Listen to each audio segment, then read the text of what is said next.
Maintenant, on va installer le couvre-gouttière. La gouttière a été installée. Ici démontre le côté où que la descente n'est pas située. Donc, c'est le côté qui est le plus haut. Et on va avoir un coin intérieur à faire. Et vers le côté gauche, la descente est là. Donc, c'est notre côté bas. Pour installer la gouttière à la bonne hauteur, on va mettre le galon au fond de la gouttière jusqu'au niveau de la toiture. Donc, on voit 6 pouces et demi. Et donc, ça va être la partie la plus haute de la gouttière. Ceci va nous permettre d'installer le couvre-gouttière. Pour préparer notre panneau, on va mesurer à l'arrière de la gouttière jusqu'en avant du support. Ça fait un total de 5 pouces. Par la suite, on va préparer la lèvre du panneau. Donc, on voit ici, en mettant notre galon, on voit 1 pouce et quart jusqu'au toit. Et on va enlever toujours un demi-pouce, ça nous donne une lèvre de 3 quarts. Donc, ceci, on va répéter à l'autre extrémité du panneau. Le panneau, il a 5 pieds de long. Donc, on va mesurer l'autre extrémité du panneau. Encore une fois, mettre le galon à l'arrière de la gouttière jusqu'en avant du support, qui fait un total de 5 et 1 8. Et de l'autre côté, on a bien vu que c'était 5 pouces, donc une petite variance. Et par la suite, on va mesurer la hauteur. Et pour la hauteur de notre panneau, encore, on voit 1 pouce et quart et on va enlever un demi-pouce qui va nous donner une lèvre de 3 quarts. Donc, je me prépare à couper et plier le panneau avec la plieuse. Mon pli doit être à 5 pouces. Ma lèvre est un demi-pouce pour 5,5. Et donc, je me prépare à le couper sur une plieuse standard. Sur le chantier, on a une plieuse de 6 pieds. Fait bien pour le troc. Et celle-ci, c'est une plieuse de 10 pieds. Donc, je vais le plier maintenant.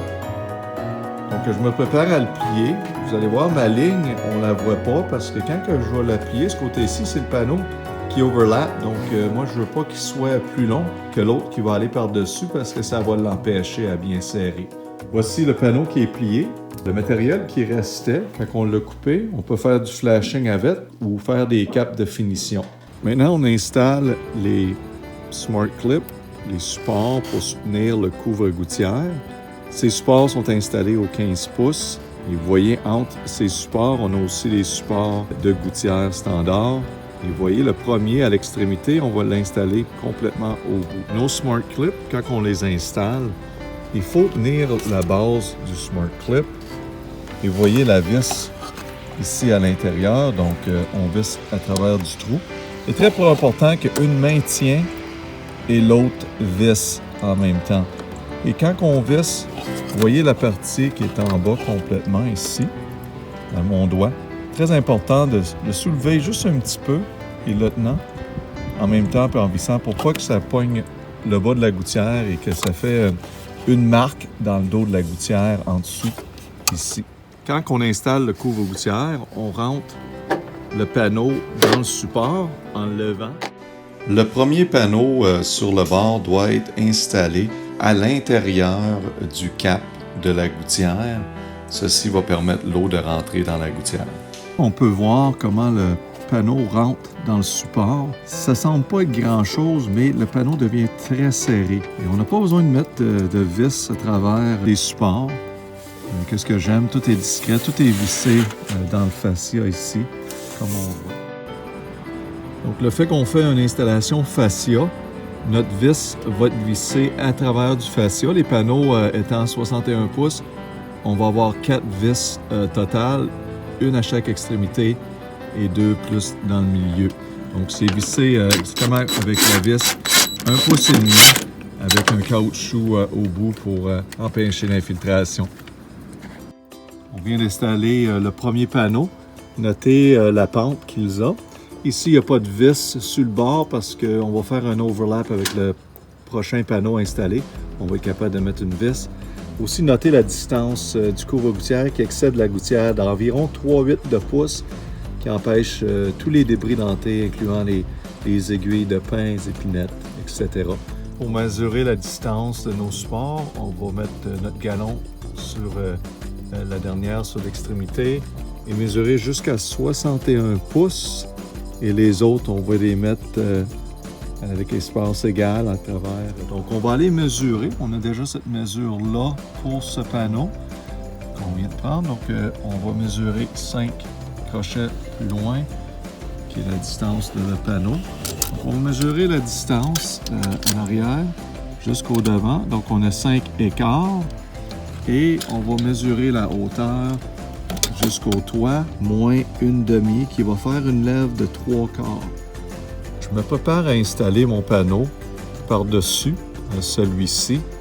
Et la distance de celui, je l'ai faite un petit peu moins que lui. Pour quand que je vais le rentrer, ce panneau-là, il va bien coller et il ne sortira pas ici. Il va faire un beau joint serré.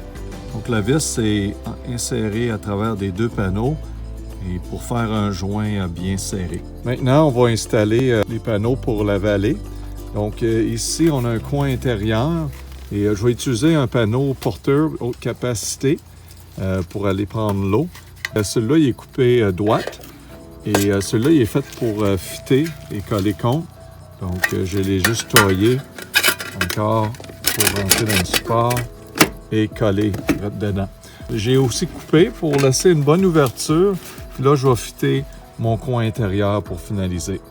Maintenant, j'ai le coin intérieur, donc je l'ai plié moi-même et on le plie à l'angle. On fait la distance maximum. Par la suite, on l'installe, on le glisse et on va le visser dans le fascia.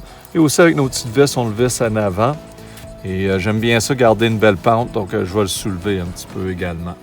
Donc voici le coin intérieur. On a pris un panneau Porter, qui c'est des panneaux de haute capacité de 18 pouces. Je l'ai coupé en deux, donc ça fait un panneau de 9 pouces et un panneau de 9 pouces.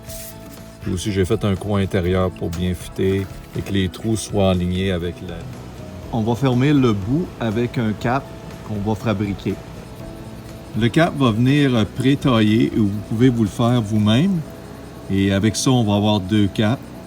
Maintenant, je viens de couper et plier pour cacher le dos également du couvre-gouttière.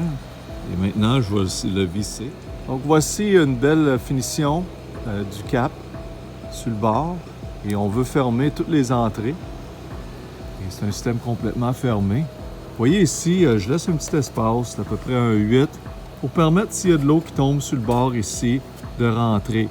Donc, des fois, si un client peut appeler, c'est au sujet de souvent des embouts ou qu'il n'y avait pas d'espace, une goutte qui tombait sur le bord. Et aussi, on peut simplement lever un petit peu ici le cap de gouttière. Et aussi, on se permet un espace pour que l'eau soit capable de rentrer également. Voici l'effet de l'eau sur un nouveau panneau avec une finition avec une base d'huile. L'eau a tendance à perler. Donc ça va s'améliorer dans environ 30 jours.